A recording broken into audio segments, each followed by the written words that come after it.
gun and fired multiple shots into the yard. Why? The first losers. YouTube, we here. As you can tell from the title, the worst trick-or-treat deaths ever. I'm interested, you know what I'm saying? I watched another one of his videos that was like a little different, but at the same time, I am, you know, Halloween. By the time you're watching this, Halloween is today. Happy Halloween, you know what I'm saying? More than likely, I'm streaming right now as we speak. This video caught my eye, the worst, you know, trick-or-treat deaths ever. And I do want to watch it, you know what I'm saying? And you want to watch it because you clicked on this video. So without further ado, let's get into it. crash. On October 31st, 2013, the streets of the Bronx were filled with children in costumes. It was 5 o'clock p.m. 2013, I was alive. Trick-or-treating, when families felt safe to be out before darkness fully set in. Among them was a 10-year-old girl walking with her grandfather and a 24-year-old man who had joined their group. The driver of a Honda sedan was traveling north on Morris Avenue.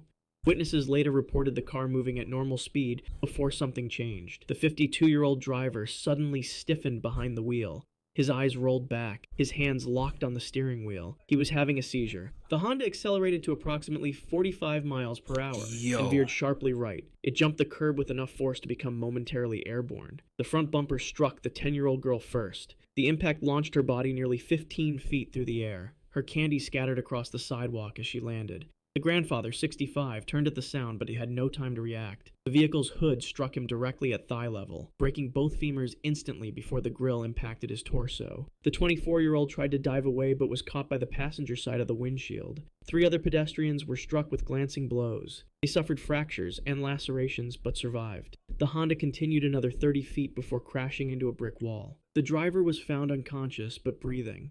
First responders arrived within minutes. The 10-year-old girl was pronounced dead at the scene. Her Spider-Girl costume soaked with blood. Be careful out there. Y'all really never know what could happen. You know what I'm saying? Y'all really never know what situation you could just be put into. You know what I'm saying?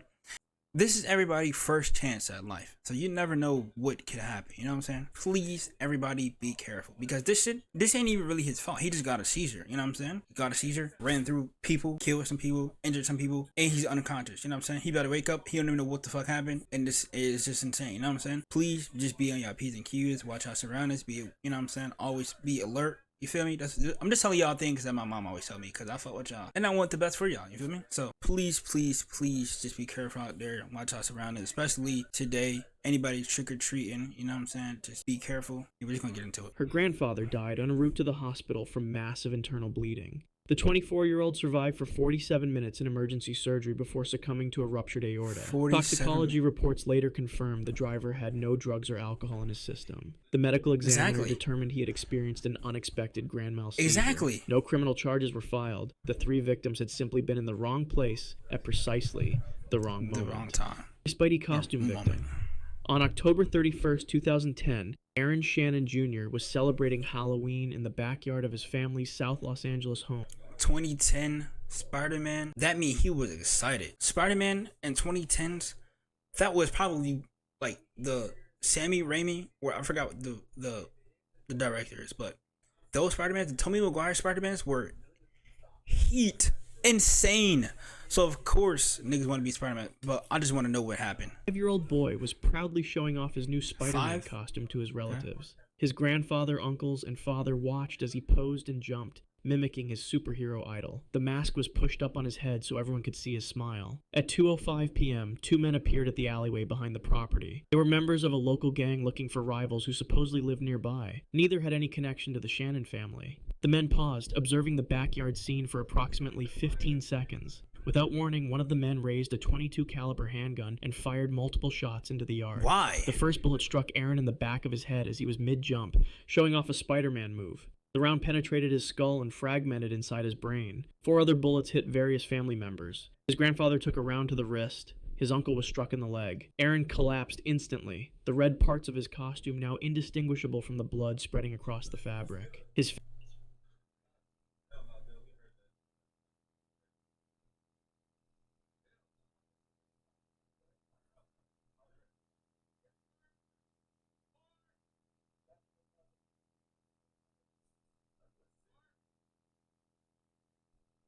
R.I.P. Aaron, yeah. I'm pretty sure he would have been a great kid today. Especially loving Spider-Man for real. He did not deserve to go out this way at all. He did not deserve to go out anyway. 5-year-old boy with the Spider-Man costume. The Spider-Man movies just came out. The best Spider-Man movies of all time just came out. Tobey Maguire, and he just wanted to be Spider-Man. He was jumping around. He was excited, smiling. Some random nigga just like, let's shoot at this wall. You know what I'm saying? Look over it. Let's shoot over it. You know what I'm saying? Seeing them having fun, just start unloading. Why? Who fucking knows? Fucking losers. And kill this boy. This is fucking insane. R.I.P. Aaron. Themselves injured, rushed to his side. His father cradled the boy's head, desperately trying to stop the bleeding with his bare hands. The Spider-Man mask was still partially on his face, now soaked crimson. Paramedics arrived 6 minutes after the 911 call. Aaron was still breathing, but unresponsive. His pupils were fixed and dilated. The medics intubated him on site before rushing him to Harbor UCLA Medical Center. Surgeons worked for 3 hours to relieve the pressure on his brain, but the damage was catastrophic. Aaron Shannon Jr. was pronounced dead at 5:42 p.m. on Halloween night. He was still wearing parts of his Spider-Man costume when doctors gave up their efforts. 2 days later, police arrested Marcus Denson and Leonard Hall Jr. for the shooting. Hall was eventually convicted of murder. Candy Bag Snatcher. On October 31st, Thank you for stopping by our stream as well. Brown Jr. was trick-or-treating through the streets of Portsmouth, Virginia. The 14-year-old wore a simple ghost costume made from an old sheet with eye holes cut out. It was approximately 8:30 p.m. when he encountered another group of teenage boys near the corner of Deep Creek Boulevard and Graham Street. Brown had collected a substantial haul of candy that evening. His pillowcase was filled with chocolate bars, bubble gum, and lollipop. But he wanted more. As the other group passed, Brown noticed one boy carrying a grocery bag overflowing with premium candy. Without hesitation, he lunged forward and grabbed the bag, ripping it from the other teenager's hands. The victim of the theft was a 15-year-old who had spent hours collecting his treats. He immediately protested, demanding his candy back. Brown refused, backing away while taunting the other boy. What Brown didn't see was a third teenager, a friend of the victim, silently approaching from behind. This boy, just 16 years old, had been carrying a weapon all evening. Some witnesses later claimed it was a sharpened ice pick, while others insisted it was a thin steak knife with a 4-inch blade. Without warning, he thrust the weapon forward, aiming for Brown's back. The pointed metal pierced Brown's sheet costume and entered his body between the 4th and 5th ribs on his left side. It punctured his lung with a single precise thrust. Brown initially didn't realize what had happened. He continued backing away for approximately 3 steps before the pain registered. That's great. Suddenly, Brown dropped both candy bags and clutched his chest. He struggled to breathe as his left lung collapsed. Frothy blood bubbled through the sheet, creating a spreading red stain. He staggered forward 6 more steps before collapsing on the sidewalk among scattered candy. By the time police arrived, James Earl Brown Jr. was gasping his final breaths. He was pronounced dead on arrival at Portsmouth General Hospital at 9:17 p.m. The incident, combined with several other violent encounters that same night, prompted city officials across Hampton Roads to implement age restrictions on trick-or-treating that remain in effect today. The lethal costume fire. On October 31st, 1984, Jessica Harrington was excited to show off that her homemade Halloween costume. The 12-year-old from Austin, Texas, had spent weeks creating an elaborate scarecrow outfit with her mother. The costume featured strips of burlap carefully sewn onto an old pair of overalls, with additional burlap fringe hanging from the arms and legs. Jessica completed the look with straw poking out from her sleeves and a wide-brimmed hat. At 7:15 p.m., Jessica was trick-or-treating with 3 friends in her neighborhood. The group approached a house decorated with multiple jack-o'-lanterns lining the front walkway. Each pumpkin contained a lit candle, creating an eerie glow in the gathering darkness. The homeowners had placed the decorations at ground level to create a dramatic effect. As Jessica walked between 2 of the pumpkins, the dangling burlap strips on her right leg brushed against an open flame. The dry, fibrous material ignited instantly. Fire safety experts later determined that the burlap, which had been stored in the family's garage for months, had absorbed trace amounts of gasoline fumes, making it exceptionally flammable. The flame traveled up the burlap strips at approximately 17 inches per second. Within 3 seconds, the entire right side of Jessica's costume was engulfed. Her friends initially thought it was part of her costume, a special effect she had planned. This misconception delayed their reaction by crucial moments. When Jessica began screaming, the sound was muffled by her mask. She instinctively began to run, which only accelerated the spread of flames. The increased oxygen flow caused the fire to intensify, with temperatures reaching over 1,500 degrees Fahrenheit. Her synthetic hat melted onto her scalp. The homeowner rushed out with a garden hose, but Jessica had already suffered third-degree burns over 85% of her body. Her respiratory system was severely damaged from inhaling superheated air and toxic smoke from the burning synthetic materials. Emergency responders arrived within minutes. Jessica was still conscious, able to give her name to paramedics as they cut away the remnants of her costume. She died 12 hours later in the burn unit of Dell Children's Medical Center from a combination of shock, respiratory failure, and cardiac arrest. Her case was later cited in the U.S. Consumer Product Safety Commission's campaign for flame-retardant Halloween costumes. The van fallout. On October 31st, 2018, Caden Shane Robinson was trick-or-treating with his family in White Pine, Tennessee. October 31st, 2018. Damn, I was 13, 14. I was sub-zero. Damn. Flame-retardant Halloween costumes. The van fallout. On October 31st, 2018, Caden Shane Robinson was trick-or-treating with his family in White Pine, Tennessee. The 4-year-old was dressed as a Ninja Turtle, his green mask pushed up on his head as he climbed into the family's 2006 Dodge Caravan. It was 7:45 p.m., and they had been going house to house in their rural neighborhood for over an hour. Caden's mother was driving while his father and 2 siblings rode in the back seats. The van moved slowly down Foxwood Drive at approximately 5 miles per hour, a walking pace that allowed them to cover more ground while staying together as a family. Caden sat near the sliding door, his plastic pumpkin bucket half filled with candy. As they approached the next... I'm not gonna lie. Alright, so this is also another thing. This has nothing to do with the video. I just want to just throw this in there, just in case it helps anybody, or it helps anybody that watches the video. You know what I'm saying? What my mom used to do when we were younger, I'm the oldest of my siblings. I have one younger brother that is 2 years away from me, and another younger brother that's 2 years away from him. Anytime we got in the car, the youngest always sat in the middle. You know what I'm saying? It kind of makes sense, but at the same time, not everybody knows that. I just wanted to implement that, just throw that in the video, just to let y'all know, you know what I'm saying? In case it helps anybody that has kids, anybody that's already a parent, you know what I'm saying? That's like been a parent for years and years and years. A new parent, you know what I'm saying? I just wanted to just throw that out there, just to let anybody know. Next house, Caden noticed something fall from his bucket. It was a full-size Snickers bar, his favorite, which he had received just minutes earlier. Without warning anyone, he reached for the door handle and slid it open while the van was still in motion. The interior light came on, but no one noticed immediately in the excitement of the evening.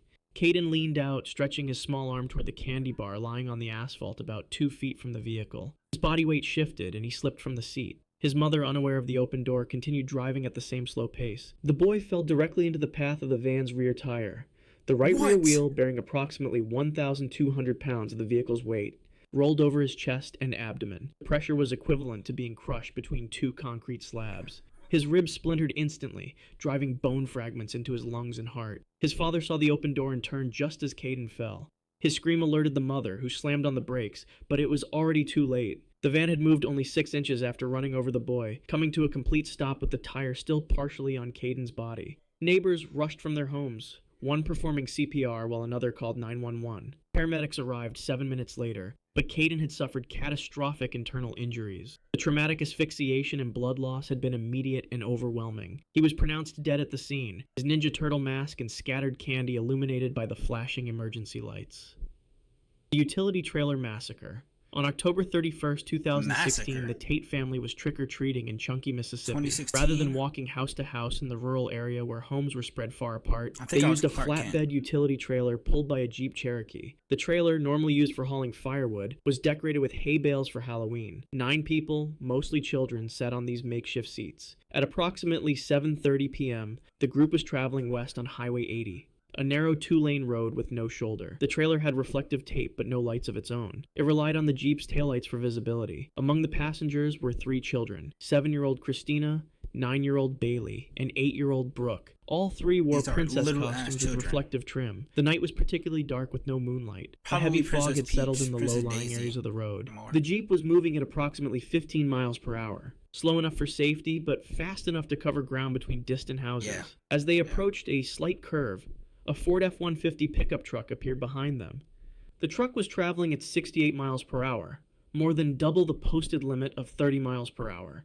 The driver later claimed he never saw the trailer until impact. There were no skid marks at the scene. The truck struck the rear of the utility trailer at full speed, with a collision force estimated at 30 Gs. The impact instantly shattered the wooden trailer bed. Bodies were thrown in all directions. Physics experts later calculated that the children experienced deceleration equivalent to being dropped from a 5-story building. 3 children were thrown directly into the path of the oncoming pickup. The truck's grille and undercarriage caused catastrophic crushing injuries. First responders described the scene as a war zone. Candy wrappers, plastic pumpkins, and fragments of costumes were scattered across 120 feet of highway. Emergency medical technicians found lifesavers and Milky Way bars mixed with blood on the asphalt. Christina died instantly from multiple traumatic injuries, including severed spinal cord and skull fracture. Bailey survived for 17 minutes, bleeding internally from a lacerated liver and ruptured spleen. Brooke was airlifted to University Medical Center in Jackson, but was pronounced dead on arrival from traumatic brain injuries. 7 others, including 4 adults and 3 children, suffered injuries ranging from broken bones to permanent paralysis. Ant's SUV. On October 31st, 2019, bro. Niggas die every Halloween. I mean, niggas die every day, but god damn, bro. Like, I don't know. I just try to think most positive, you know what I'm saying, in certain situations. A lot of things that I hear, like massacres or killings, a lot of stuff happened when I wasn't alive. Oh, this is before my time, you know what I'm saying? So when I hear of shit that does happen during my time, like, you know what I'm saying? Like, I was alive, I was conscious around this time, you know what I'm saying? Like, it blows my mind. Like, I don't know why it blows my mind, but it's just so sad, bro. Like, it's so sad. October 31st, 2019, I was with my best friend, Cameron, and I was the artist, Ski Master Slump God. He was the artist, XXXTentacion. We got Little Caesars. We were playing PS4. We went out to some houses, took some pictures, you know. So it was peak, I'm not gonna lie. But to hear that, like, certain things really just be happening on days and you just never know, you know what I'm saying? It's just so crazy to me, bro. RIP to all these people, bro. Boynton Beach, Florida. The 5-year-old wore a butterfly costume with large, colorful wings that extended 12 inches from her small frame. She had been excited about Halloween for weeks, practicing how she would flutter from house to house collecting candy. Sophia's group included her 2 older brothers, a cousin, and several neighborhood children, all supervised by her mother. Her aunt, Maria Gonzalez, followed slowly in her 2017 Chevrolet Tahoe, carrying extra water bottles and serving as a mobile rest stop for tired children. The SUV crept along at walking speed, approximately 3 to 5 miles per hour, staying about 20 feet behind the group. At 7:22 p.m., the children approached a house with an elaborate haunted display. Excited by the decorations, the group suddenly scattered across the front yard. Sophia, normally shy, ran ahead of the others toward a mechanical witch that had captured her attention. In her excitement, she veered into the street, directly into the path of her aunt's approaching vehicle. Maria didn't see Sophia enter the roadway. The Tahoe's hood stood 45 inches tall, creating a substantial blind spot for objects close to the vehicle. She couldn't see her. Butterfly wings on Sophia's costume, though brightly colored, were nearly invisible in the growing darkness. The neighborhood had minimal street lighting, with shadows cast by trees further reducing visibility. The SUV's front bumper struck Sophia at shin level, knocking her forward onto the pavement. Before Maria could react to the initial impact, the vehicle's right front tire rolled over the child's torso. The 5,600-pound SUV crushed her chest cavity, causing immediate respiratory failure and catastrophic internal hemorrhaging. Maria felt the impact and slammed on the brakes. A sudden stop threw her forward against her seatbelt as she screamed in horror. Sophia's mother reached the scene seconds later, cradling her daughter's broken body as neighbors called 911. First responders arrived within 4 minutes, but Sophia had suffered irreversible traumatic asphyxiation. The butterfly wings of her costume were crushed and blood soaked beneath her. The medical examiner later determined that the weight of the vehicle had compressed her chest by over 6 inches, rupturing her heart and collapsing both lungs instantly. Sophia was pronounced dead at Delray Medical Center at 8:03 p.m. No charges were filed against Maria Gonzalez, who required sedation and psychiatric care after witnessing the death of her niece by her own vehicle. The Candy Sack killing. On October 31, 2011, Liddell Peoples and Maria Adams were spending Halloween together in Peoples' apartment on Chicago's South Side. The 55-year-old man and his 49-year-old friend had known each other for over 2 decades. They had purchased several bags of chocolate assortments to hand out to neighborhood children, placing the candy in a decorative plastic pumpkin by the front door. At approximately 8:45 p.m., Peoples noticed one of the full-size candy bags was missing. It had contained premium chocolate bars worth approximately $15. The trick-or-treating rush had ended, and they had closed their door for the night. Peoples immediately accused Adams of taking the candy for herself. According to neighbors in the adjacent apartment, the argument began with normal speaking voices, but escalated rapidly over the next 4 minutes. Peoples' voice grew louder, using profanities that echoed through the thin walls. Adams shouted back, denying the accusation. The confrontation turned physical at 8:52 p.m., when Adams grabbed a ceramic dinner plate from the kitchen counter and hurled it at Peoples' face. The plate shattered on impact, creating a 2.3-inch laceration above his left eye. Blood immediately streamed down his face, temporarily blinding him on that side. People staggered backward, then lurched toward the kitchen. He grabbed a 7-inch stainless steel carving knife from the wooden block on the counter. In a motion witnesses would later describe as mechanical and emotionless, he plunged the knife into Adam's chest. The blade penetrated her sternum and pierced her heart, creating a wound 5.5 inches deep. He withdrew the knife and stabbed again, and again, 5 times in total, with each wound concentrated in a 3-inch radius around her heart. The medical examiner would later determine that the first strike was fatal, causing catastrophic damage to her left ventricle. Adam stumbled backward, blood soaking through her sweater. She managed to open the apartment door and stagger onto the external walkway. Children in Halloween costumes watched as she collapsed near the sidewalk, a pool of blood expanding beneath her body. First responders arrived 7 minutes later, but Adams had already lost over 40% of her blood volume. She was pronounced dead at University of Chicago Medical Center at 9:37 p.m. Police found people still in the apartment, the bloody knife on the counter next to an open bag of Snickers bars. The missing candy bag was later discovered under the living room sofa, where it had fallen unnoticed earlier in the evening. If you want to see more videos like this, click the video on. It is never that, bro. It is never that serious, bro. Over candy, bro. Whole time for it to be under the fucking sofa, crack somebody's head open. We're dead ass injuring people. Fighting over candy. Are we dead serious right now? Like, this shit is never that serious. Especially if it's, bro, that shit is insane, bro. It don't matter if the candy was $1,000, bro. Fighting over fucking candy. Are y'all dead ass serious right now? R.I.P, bro. R.I.P. Genuinely RIP. This was a great video. I genuinely did enjoy the video, I'm not gonna lie. Just sitting here hearing how happy people were, you know what I'm saying, prior to the unfortunate events, you know what I'm saying, like Aaron, you know what I mean, multiple other people in the video, like especially even the one where they were just driving on a truck and there was a tractor trailer behind, and it was the girl sitting on it. Well, it was multiple people sitting on the fucking trailer, and the Ford F-150 just zoomed up 68 miles an hour, and the miles per hour was only 30. Like, that is insane. They described it as a war zone. God bless their souls, honestly. That's very unfortunate, not gonna lie. If you enjoyed the video, I fuck with you. That's it. That's it. I'm not even going, you know what I mean? Y'all already know what to do. I say it in every video.